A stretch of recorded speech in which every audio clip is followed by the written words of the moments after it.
Hello. So now we will consider uh, the example we have used it several times before, and we are going to use it again in a different context. Now, suppose that there is an airline company and that allows free cancellation for their customers. So, and like any flight reservation can be canceled due to like many different reasons, many reasonable reasons. And I will assume that the probability of accidental cancellation, I mean, the customer could be sick or could be involved in an accident or unexpectedly canceled, something like that. So these are reasonable reasons. Probability is 20%. And I'll assume that cancellations are statistically independent across reservations. But what we are going to consider here is that, okay, you allow free cancellation. Then the problem is there may be abusers who abuse the policy. For example, like, I'm not sure if I can do anything like go on vacation this Christmas break, but I'm not sure, but let's make a lot of reservations, right, from to different destinations every day, and then if I cannot go there, then I can cancel it later. It's obvious. Like, I know I will not be able to take the flight, but I can make reservations and cancel them later, knowing that I will cancel them. Like reservations, make reservations, knowing I will cancel them. So this will cause a problem to the company. So the airline company tries to identify abusers using the hypothesis testing method, right? Okay, I think you get the situation. Then I will give you an example. Suppose that there are two suspicious consumers. They may be abusing the policy. So customer A and customer B. Customer A canceled three times out of 5 reservations, right? And customer B canceled reservation 30 times out of 100. So if you compare these two, who do you think is more likely to be an abuser? You have to compare them. So if you need to ban one of them, who would be the abuser? If one more likely to be an abuser? Statistically speaking, of course, right? Just guess it. And I know what you have thought. So customer A canceled 60% of the reservations. Customer B canceled only 30% of the reservations. So you may think customer A has the higher probability of cancellation, so A must be more likely to be an abuser. That is reasonable. That's a reasonable rationale, but let me explain a different, which is more statistical way to think about this problem. So first, you have to understand that this cancellation could happen due to reasonable reasons, real reasons. Really, customer A could be sick at once, and involved in a car accident another time, and something happened in the third time. So just the customer could be unlucky, right? That's what we are concerned. If the customer was not an abuser, this could happen. What we will consider is that probability. So we know, if we will assume that those customer A is not an abuser.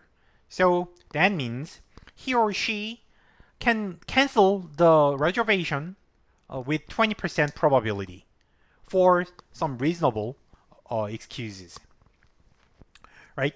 And then we can calculate the probability distribution for that cancellations.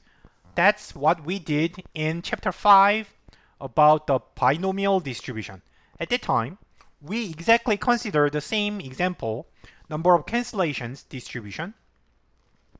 And then using that theory, we can calculate the likelihood of accidental cancellations. This is the binomial distribution. When you make 5 reservations, and if you are not abusing the cancellation, that means it is possible. Statistically, there is 0.03% possibility that you need to cancel all of them. Somehow, like you are just super unlucky. So you need to cancel every time out of 5 times.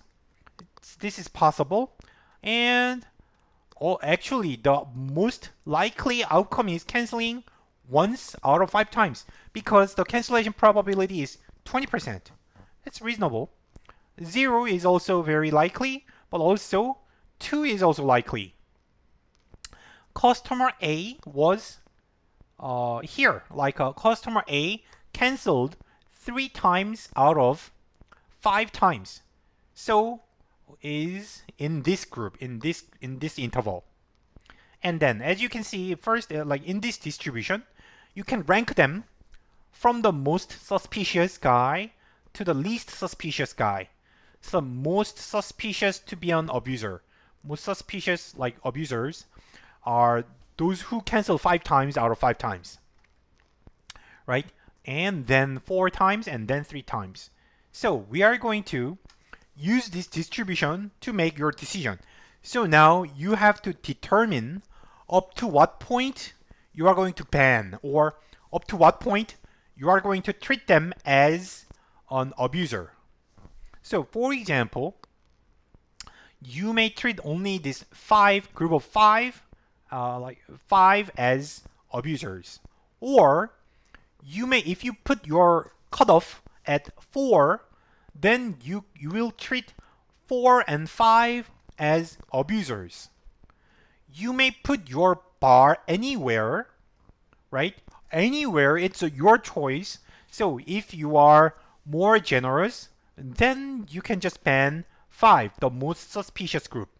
But if you are more strict, you can ban 5, 4, and 3. So it is your choice. So like there are like different ways to determine up to whom they are abusers, up to whom you think are abusers, right? So, and depending on your cutoff, the percentage of customers who will be banned or treated as an abuser is determined. Like if you ban only those who canceled all the 5 times, that means you are losing 0.03% of customers.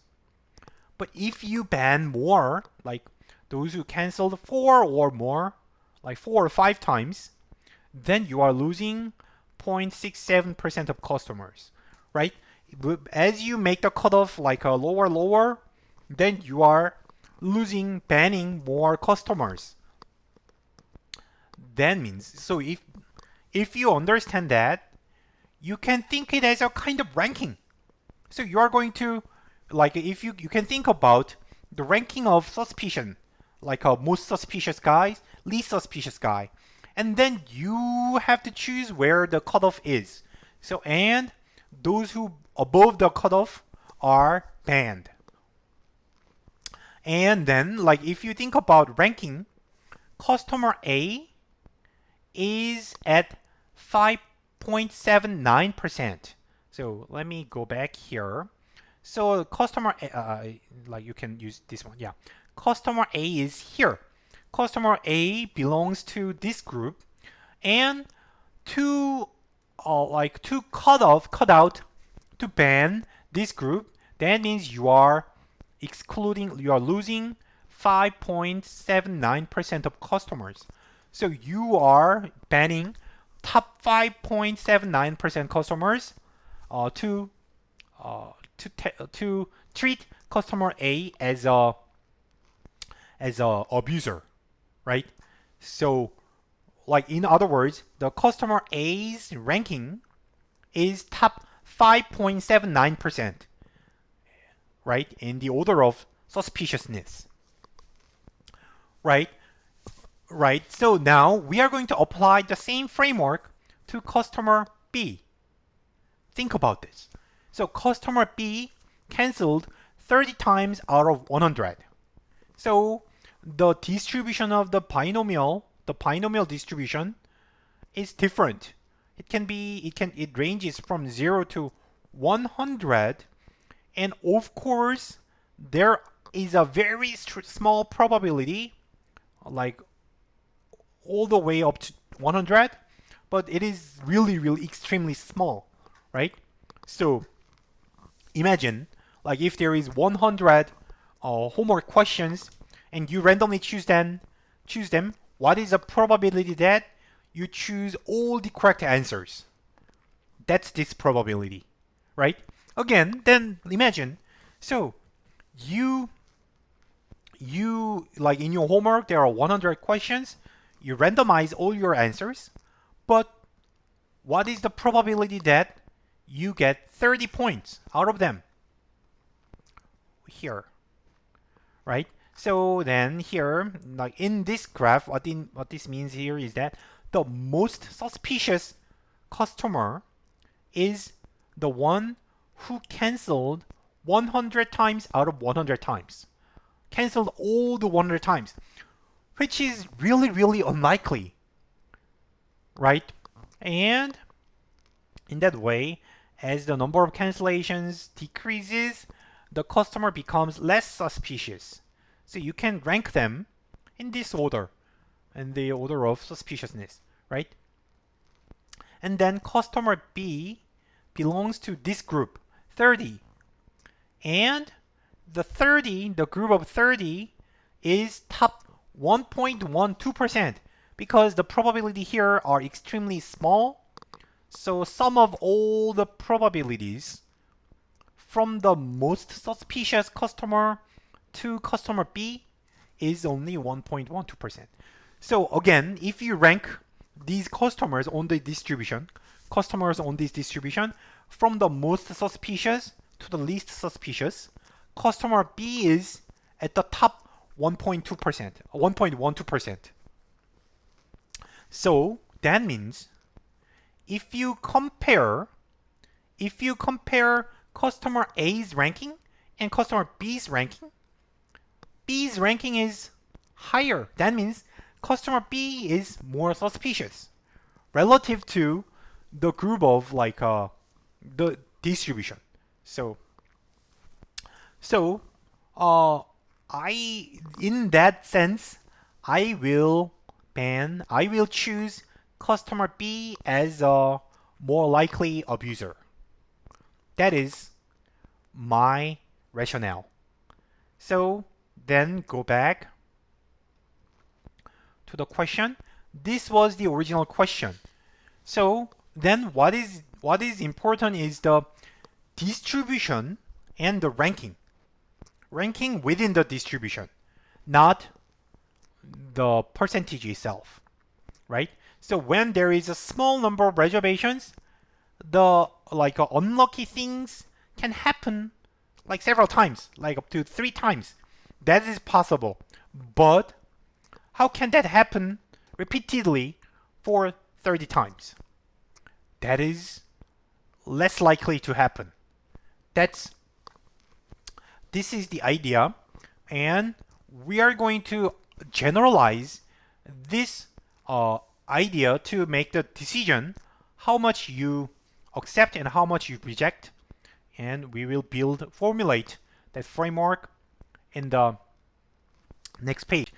So in the end, so as you can see, customer A's ranking is 5%, customer B's ranking is 1.12%. Now then, the next step is you have to set the cutoff, right? So if you choose 5% cutoff, that means you are willing to lose 5% customers. Then customer B will be banned, but customer A is not because he's outside of 5%. But if you decide to ban 10% of customers, then both of them will be treated as abusers.